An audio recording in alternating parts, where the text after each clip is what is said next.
Selamat pagi, Fakta 62 kembali menemani awal hari warga semua. Selasa ini bersama saya Ratu Nabila, kita langsung ke rangkaian fakta pertama. Sesosok mayat ditemukan sudah mengering di dalam mobil. Mobil telah terparkir lebih dari sebulan.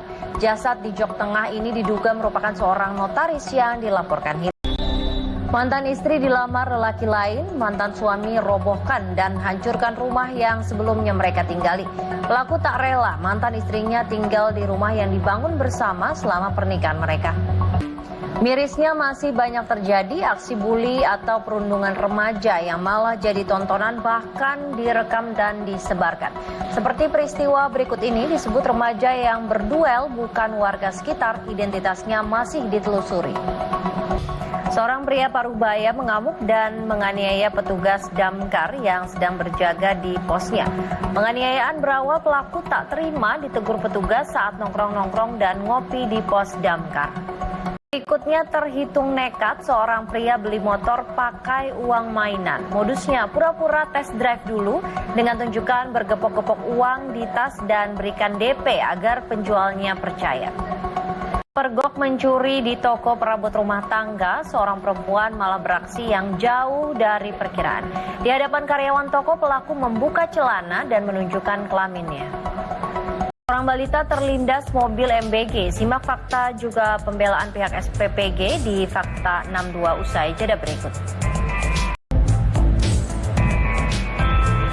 Masih bersama Fakta 62, anak 3 tahun terlindas kendaraan operasional MBG. Ibunya histeris bersama warga balita ini langsung dilarikan ke rumah sakit. Pihak SPPG sebut peristiwa terjadi karena korban main di dekat mobil MBG tanpa sepengetahuan sopir. Dua pengendara sepeda motor terjun bebas ke sungai usai menabrak jembatan. Keduanya masih remaja, salah satunya hanyut dan tewas. Ibu dan bayinya yang baru dilahirkan terjebak longsor yang menutupi jalan. Bertahan dalam kendaraan, kondisi ibu panik dan lemas usai bersalin.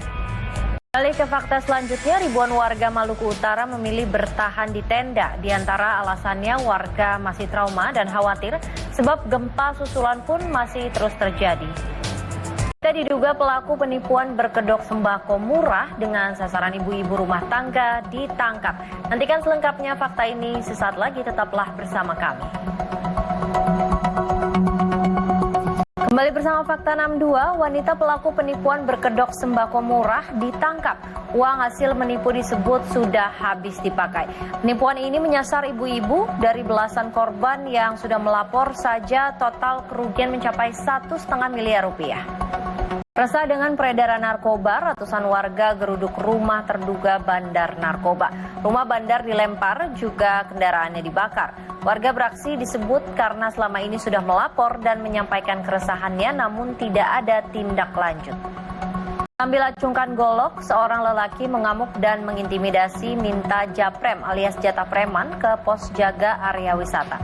Pelaku yang memang dikenal sebagai preman kampung ini bahkan juga menganiaya petugas dan merusak pos retribusi wisata pantai.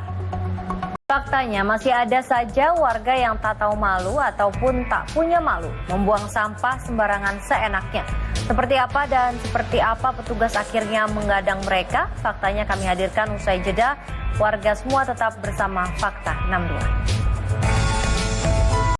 Terima kasih warga semua masih bersama Fakta 62. Faktanya masih ada saja warga yang tak tahu malu atau memang tak punya malu membuang sampah sembarangan. Bagai tak peduli dengan lingkungan ataupun warga lainnya. Sembari bersihkan sampah dan jalan, petugas menghadang warga yang buang sampah di pinggir jalan ini. Selanjutnya, faktanya masih ada siswa SD yang setiap hari belajar di ruang kelas yang bukan hanya tak layak, tapi beresiko nyawa.